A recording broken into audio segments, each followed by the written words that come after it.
Σαν σήμερα δια του στόματος του τότε Πρωθυπουργού Ιωάννη Μεταξά, ο ελληνικός λαός είπε το όχι. Άντρες, γυναίκες, γέροι και παιδιά αγωνίστηκαν ενάντια στο φασισμό και στον ναζισμό. Θα παρακαλέσω τον εκλεκτό συμπάρικό μας, έναν άνθρωπο που έχει δώσει πολλά στην παροικία μας με τις ομιλίες του, τον κύριο Ευάγγελο Ποτάκη, να έρθει στο βήμα. Κύριε Ποτάκη.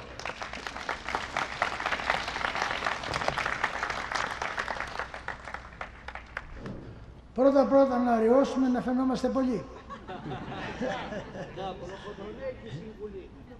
Αξιότιμε Πρόεδρε του Πολιτιστικού Συλλόγου Δ. Λέκα, αξιότιμε πρώην Πρόεδρε της Παρακαδικής Ομοσπονδίας κύριε Σουρούνη, αγαπητοί συμπολίτες, καλησπέρα σας. Φυσικά, με συγχωρείτε, κύριε συμπολίτες. Είναι ο κύριος Ευαγγέλου κάπου εδώ, ο πρώην Πρόεδρος της Παρακαδικής Ομοσπονδίας. Είμαστε αρκετοί Αρκάδες. Η ομιλία μας απόψε είναι αφιερωμένη στο Μολό Λαβέ. Αλλά δεν θα πω πολλά λόγια, γιατί προηγουμένως ο Δ. Λέκας μου είπε πόση ώρα θες να μιλήσεις κύριε Ποτάκη. Λέω συνήθως μιλάω μια ώρα. Λέει κάπως πολύ, λέει μήπως το κόπουμε, κάνουμε 30 λεπτά. Μετά λέει πάλι σαν πολύ φαίνεται, γιατί είναι κάπου 12 ομιλητές απόψε. Τότε το μισάσουμε πάλι, 15. Συμφωνήσαμε στα 15 και του είπα, κοίταξε, αν με πάρει και κάνα τίποτα λεπτά περισσότερα, μην τολμήσεις και εσύ με διακόψεις, γιατί η απάντηση είναι Μολόν Λαβέ. Λοιπόν, γι' αυτό το Μολόν Λαβέ που το είπε ο Λεωνίδας το 480 στις Θερμοπύλες, όταν ο Ξέρξης του είπε να του παραδώσει τα όπλα. Και η απάντηση ήταν Μολόν Λαβέ, ελάτε να τα πάρετε. Και παραξενεύθη ο Ξέρξης πώς είναι δυνατόν μια χούφτα Έλληνες να τολμούν να του δίνουν τέτοια απάντηση. Και του είπε, εγώ θα σκιάσω με τα βέλη μου, του λέει, με τα ολόκληρο τον ήλιο. Και ο Λεωνίδας του λέει, τότε εμείς πολεμάμε και υποσκιάμε. Εδώ θα μιλήσουμε για τις προσφορές του Μολόν Λαβέ στην ανθρωπότητα, γενικά, όχι μόνο στον ελληνισμό, διαμέσου των Ελλήνων. Τι ήταν τώρα αυτή η απάντηση του Μολό του Λεωνίδα, ποια ήταν η προσφορά του? Και μετά που ήρθανε οι μαραθωνομάχοι και οι σαδαμινομάχοι, αν χάνανε οι Έλληνες στον πόλεμο στους Πέρσες, τι θα γινόταν, θα σκαλαμωνόταν μόνο η Ελλάδα? Όχι, θα σκαλαμωνόταν ολόκληρη η Ευρώπη, θα επικρατούσε ο σκοταδισμός της Ανατολής.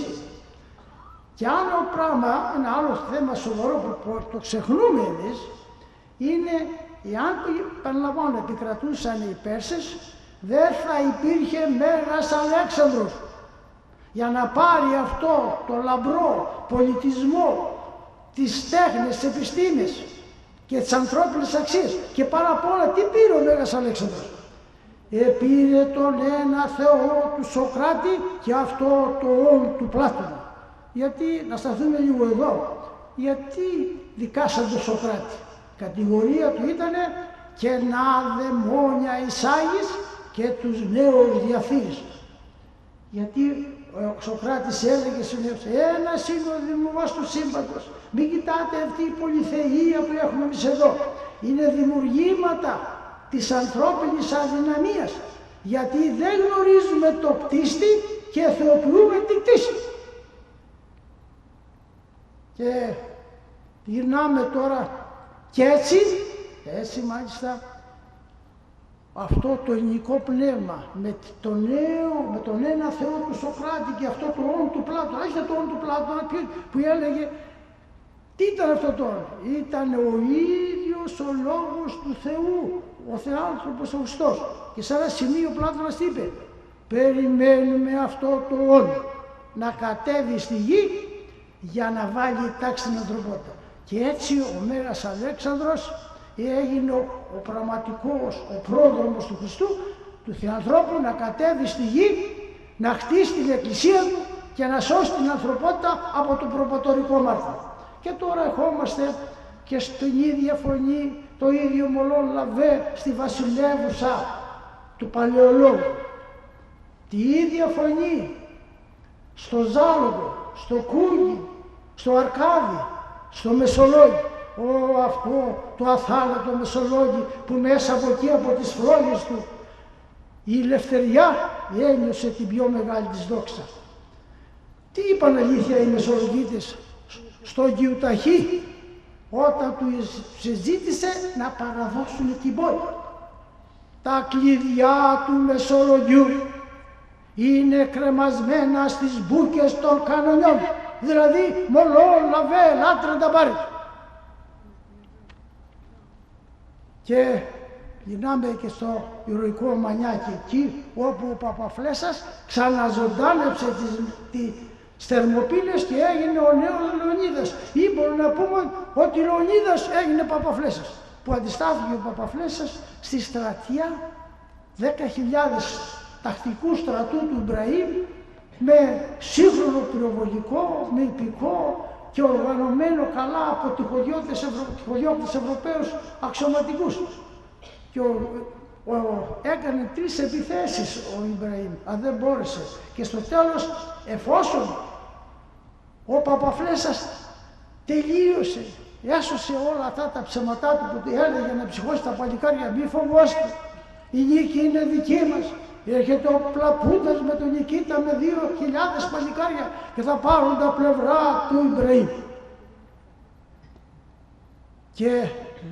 Και όταν τελειώσαν όλα αυτά είχαν μείνει μόνο 400 παλικάρια και εκείνα λαβωμένα. Και τους είπε ο Παπαφλέσσας, ήρθε η ώρα να κάνουμε το χρέος μας στην πατρίδα, όπως κάνανε και οι προγονείς μας. Και η θυσία μας δεν θα πάει χαμένη.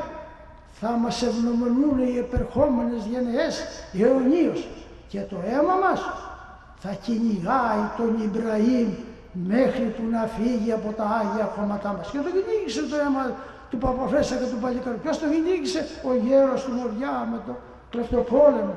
Και όταν πέρασε ο Ιμπραήμ στο Μεσολόγγι για να βοηθήσει το Γιουταχή να πάρουν το Μεσολόγγι και είπε με περηφάνεια, αυτό το φράχτη δεν μπορείς να πάρεις?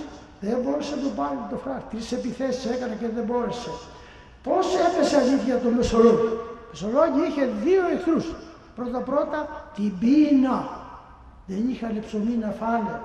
Και ο άλλος εχθρός ήταν ο βρωμερός πρόξενος της Αγγλίας στην Πάτρα, ο βρωμερός, επαναλαμβάνω, ο προδότης Γκριν.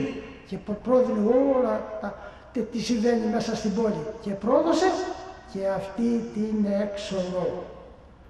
Και μιλώντας τώρα και την άλλη μέρα, όταν ο Ιμπραήμ με το Γιουταχή μπήκανε μέσα σε μια έρημη πόλη ντροπιασμένη, λέει ο Ιμπραήμ στο Γιουταχή, βλέπεις εκείνα τα χιόνια που είναι πάνω στα βουνά? Έτσι θα λιώναμε κι εμείς οι άνεμοι Μεσολογγίτες είχαν 10 ημέρες ακόμη ψωμί. Και μιλάμε για την πείνα, μου έρχονται άθελα τα λόγια του εθνικού μας ποιητή Διονύσου Σολομού που μιλάει για την πείνα. Τα μάτια η πείνα μαύρωσε, στα μάτια η μάνα απνέει, κάθε τόσο γιο της ο καλός παράμερα και κλαίει.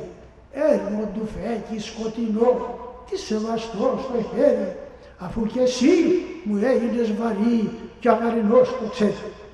Και τώρα αφού μιλήσαμε για το Μολόν Λαβέ, τα 400 χρόνια μαύρης και απάνθρωπης τουρκικής δουλείας, ποια ήταν η ευεργεσία του Μολόν Λαβέ?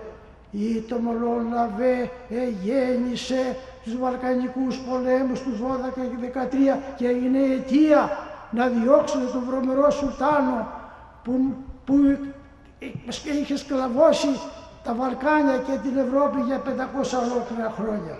Και τώρα ερχόμαστε βιαστικά, πολύ βιαστικά σύμφωνα με τον χρόνο για το όχι. Το όχι θα ακούσουμε τόσους πολλούς ομιλητές μας, το είπε ο Ντάπτο, θα ακούσουμε τόσους καταξιωμένους εδώ ποιητές που με ένα στίχο μόνο μιλάνε για ολόκληρη ιστορία. Εγώ θα πω μόνο ότι το όχι δεν ήταν τίποτα άλλο του μεταξά, ήταν ο απόϊχος του Μολόν Λαβέ του Λεωνίδα, γιατί ο Λεωνίδας ξαναζωντάνεψε στα βουνά της Πίνθου και έγινε Κωνσταντίνος Δαβάκης. Και έτσι τα παλικάρια όχι μόνο νίκησαν την σιδερά αυτοκρατορία, αλλά τους κάνουν τα ντρόπια στον, όπως είπε και ο Ντάκτος προηγουμένως. Και μετά όταν σε 6 Απριλίου του 1941 κήρυξε τον πόλεμο ο Χίτλερ, οι Έλληνες αντιστάθησαν. Αστάθησαν εκεί στα οχυρά του Μεταξά, αλλά πήραν διαταγή από την κυβέρνηση να επιστοχωρήσουν.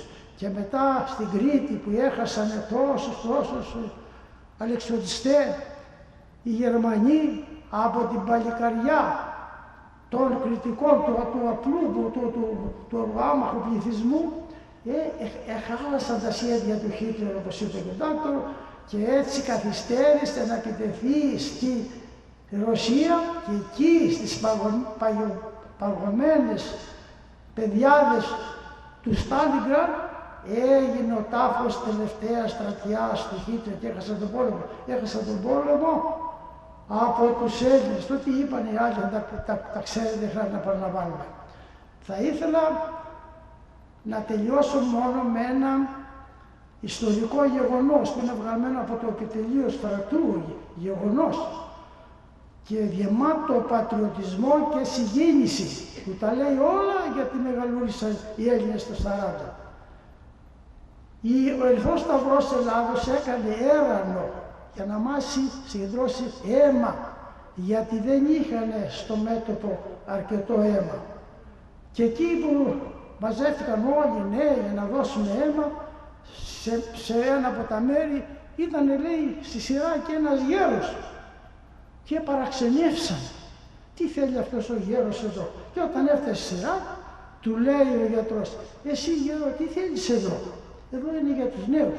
Ο γέρος λέει, ας είμαι γέρος, είμαι παλικάρι, έχω καλό αίμα, δεν αρρώστησα ποτέ, δεν πήρα ποτέ φάρμακα. Αλλά ήρθα εδώ γιατί είχα 3 παιδιά και σκοτωθήκαν εκεί επάνω στα βουνά.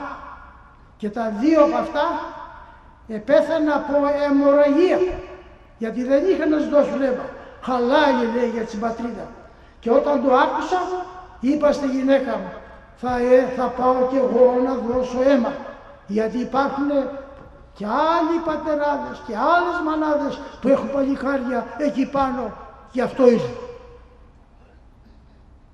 Και τώρα τελειώνω με τα αθάνατα λόγια του μεγάλου και αθανάτου ποιητή μας Κωστή Παλαμά, που λέει όλα για το μεγαλείο της φυλής μας, για το Μολόν Λαβέ.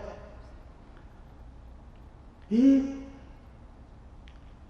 μεγαλοψυχία στα έθνη δεν μετριέται με το στρέμμα, αλλά με της καρδιάς το πύρωμα και με το αίμα. Ζήτω το Μολόν Λαβέ, ζήτω ο αθάνατος ελισμός της διασποράς που βαστάει η Θερμοπύλης.